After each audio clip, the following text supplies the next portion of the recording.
Praise the Lord. Good morning. இன்றைய ஒரு நிமிட வேத தியானத்திலே நாம் மண் என்று நினைவு கூறுகிறார். சங்கீதம் 103:14 நம்முடைய உருவம் இன்னதென்று அவர் அறிவார், நாம் மண் என்று நினைவு கூறுகிறார். பாருங்க, நாம நினைச்சிட்டு இருக்கோம் நாம ஏதோ பெரிய ஆளு, நாம பயங்கரமான ஒரு ஆளு, நம்ம படிப்பு இப்படி, வேலை இப்படி அப்படின்லாம் யோசிச்சுட்டு இருக்கோம். ஆனா ஆண்டவர் நம்ம எப்படி நினைவு கூறுகிறார் அப்படின்னா, நாம் மண் என்று நினைவு கூறுகிறார். ஆனா நம்மளுக்கு தான் அது என்ன பண்ண மாட்டேங்குது, தெரிய மாட்டேங்குது. நம்ம யோசிக்கிறோம் நம்ம படித்த படிப்புக்கு நாம தான் பெரிய ஆள், உலகத்திலே பெரிய ஆள் அப்படின்லாம் யோசிச்சுட்டு இருக்கோம்.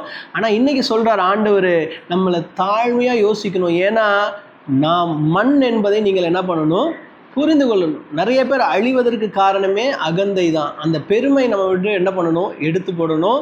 தாழ்மையா யோசிங்க. ஏன்னா ஆண்டவர் நம்ம நினைவு கூறுவது, போனா போட்டோம் இவன் மண்ணு தானே அப்படின்னு நினைவு கூறுகிறார். கர்த்தர் உங்களை ஆசீர்வதிப்பாராக. ஆமென்.